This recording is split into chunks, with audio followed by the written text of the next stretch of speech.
Hey, I'm Tati. Welcome to Calmly Coping. Each episode, I talk about how to cope with anxiety as an overthinker so you can live a more fulfilling life.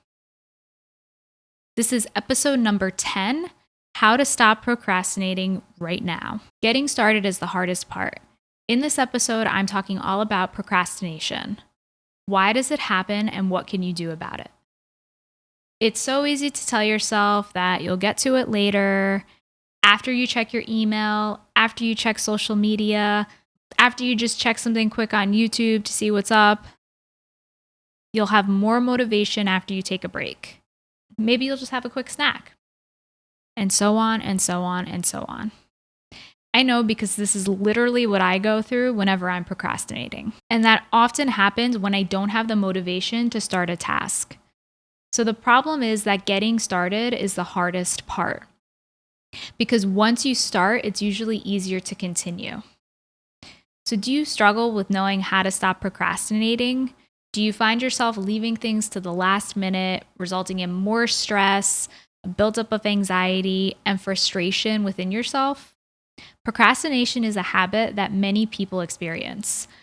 But I want you to start facing your procrastinating habit by acknowledging one thing. You're not lazy. You're not a procrastinator.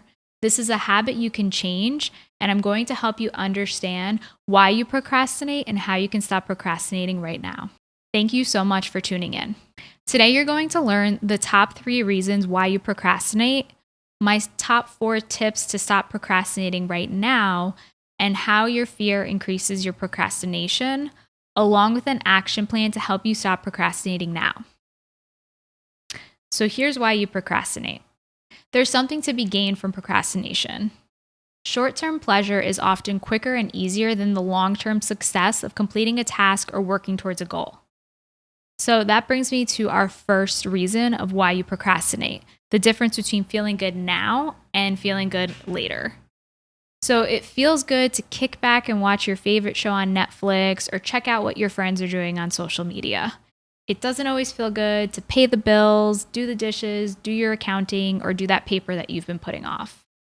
It's human nature to want to take the shortcut and feel good now instead of delaying that gratification for a goal that may take longer to get to.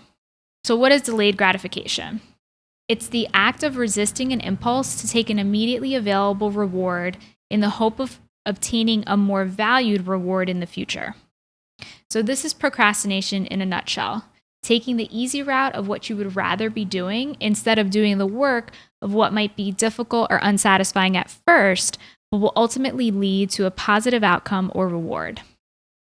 This is a quote from, and hopefully I don't mispronounce it, Falak-Zira Mohsen and Nadia Ayub in the Japanese Psychological Research Journal. Individuals who delay gratification are not likely to procrastinate. The inability to delay gratification may lead to anxiety as an individual may be distracted from a task which then might remain incomplete. In contrast, working towards a goal and ignoring immediate gratification may reduce task or work-related stress. So actually, an incomplete goal may cause more anxiety than just deciding to take action and start working towards it. So the second reason why you procrastinate is due to fear and avoidance. Procrastination is ultimately a form of avoidance, which often results from fear or from not acknowledging your emotions. So think about what you might be avoiding. Are you avoiding a bigger problem in your life? Are you avoiding difficult emotions or an uncomfortable conversation or a difficult situation that you don't want to approach? Are you fearful of failing? Or on the other hand, are you fearful of being successful?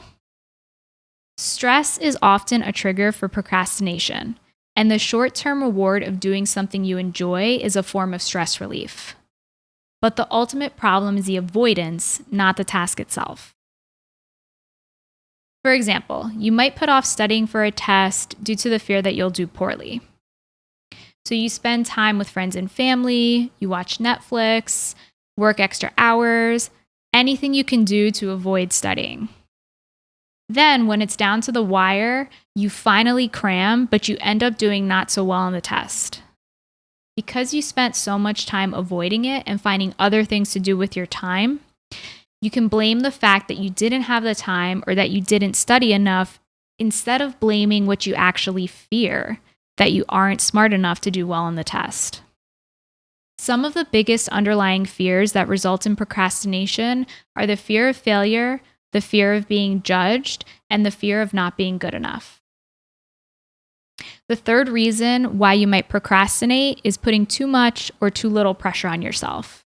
So these can both be catalysts for procrastination. Sometimes putting work into a task can threaten the identity that you've created for yourself, and this can be scary.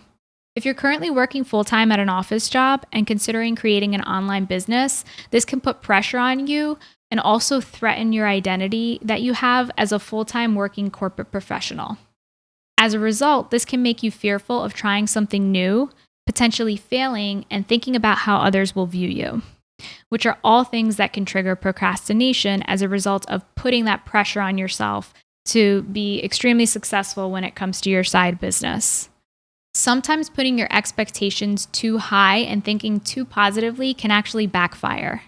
If you tell yourself, I need to do things perfectly or it won't be good enough, I'm going to perfect this work project. That may be setting an unrealistic expectation and result in you putting off the work because you fear that you won't meet those high expectations that you set for yourself. On the other hand, if you put too little pressure on yourself because you don't have confidence in yourself or because you don't think that you're going to perform well, this can result in you not trying very hard because you already have that low expectation set that you're not going to do well. So why even bother? Here are my tips for how to stop procrastinating right now. Did you resonate with any of these reasons for procrastinating? The cause can definitely vary depending on how serious the task is that you're avoiding, but understanding why can sometimes help you break the cycle of procrastination. So here are my actionable tips on how to stop procrastinating now. Tip number 1 is to create an environment of inevitability. So this is when you set things up so that it's actually more difficult to not do the task than it is to do it. An example could be if you are registering for a race and paying the fee. So let's say it's $100. Unless spending $100 isn't a big deal for you, this is going to make it so that it's more difficult for you to not train for the race because of the money that you've already invested in it. Additionally, if you've told others that you will be racing it, then there's the added accountability that will make it more difficult to tell others that you won't be running the race any longer. Other examples could be just committing to showing up to the library if you've been procrastinating studying, because then you're creating that environment that you're already there, you might as well study. Or setting aside a block of time in your schedule specifically for the task that you've been avoiding. So my second tip is to follow the 2-minute rule. So this is to essentially make your task as easy as possible to start. So make it so that the task will take less than 2 minutes. Since the hardest part is usually starting, this is going to give you the edge of already getting started, so then you'll have more momentum to keep continuing. So here are some small examples of how large tasks can be scaled down into smaller tasks. So instead of writing an entire essay or an entire blog post, maybe you'd write the first sentence of a paper or a blog post.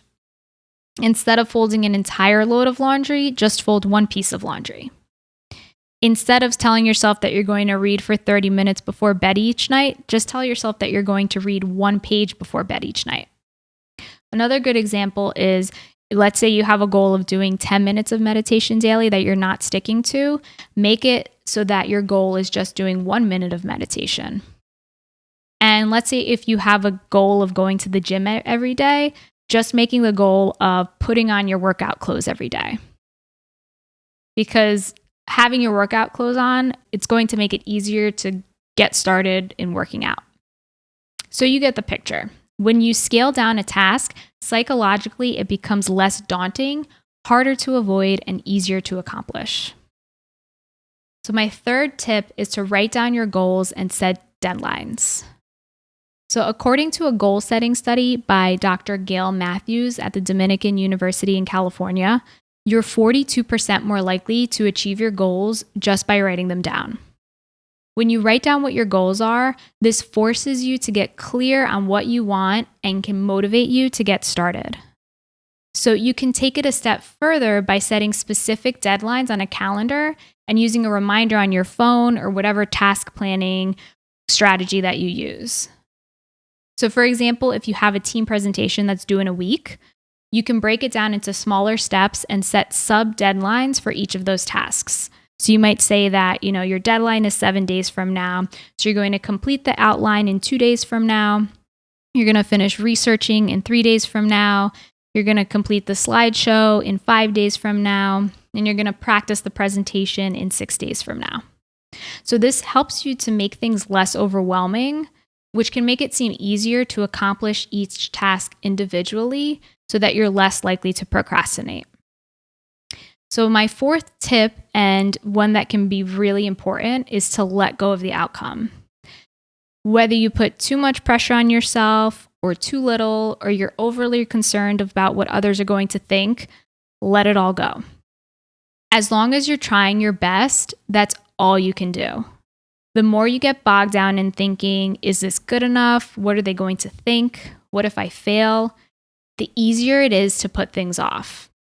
Go into the task with the attitude of, I'm going to try my best and forget the rest. This can be difficult, but the more that you practice it and the more that you're mindful of how you're thinking about a certain task and how you might be setting yourself up for failure, the easier it becomes. So now go get started on whatever you are putting off and stop procrastinating. Procrastination is something that every person experiences. So understanding the causes of procrastination can help you to break that cycle so that you can get started accomplishing the things that are important to you and that will help you reach those long-term goals. So to wrap up, today I talked about the 3 reasons why you procrastinate. So reason number 1 is feeling good now and having instant gratification versus feeling good later when you're working towards your long-term goals.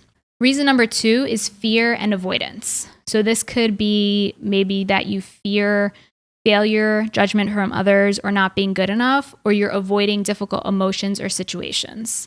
And reason number 3 is putting too much or too little pressure on yourself. So my 4 ways to stop procrastinating now are to create an environment of inevitability by creating some accountability or buy-in towards your goal. Number 2 is to follow the 2-minute rule and to just commit to 2 minutes of the task at hand. Tip number 3 is to write down your goals and set smaller subtasks or deadlines. And tip number 4 is to let go of the outcome expectations and what others are going to think. Failure is not the worst thing that can happen. And in fact, failure is necessary and important for your growth. So your action tip is to choose one of these tips and use it next time you procrastinate. I also want you to remember the phrase, done is better than perfect. I often use this as a reminder anytime I find myself procrastinating and wanting things to be the best or wanting it to be perfect. I have to remind myself that it's better to get it done and out there than to take forever trying to get it perfect. So I'd love to know how these tips help you. You can DM me on Instagram at TatianaGLPC or leave a comment below if you're watching on YouTube. Until next time, be calm.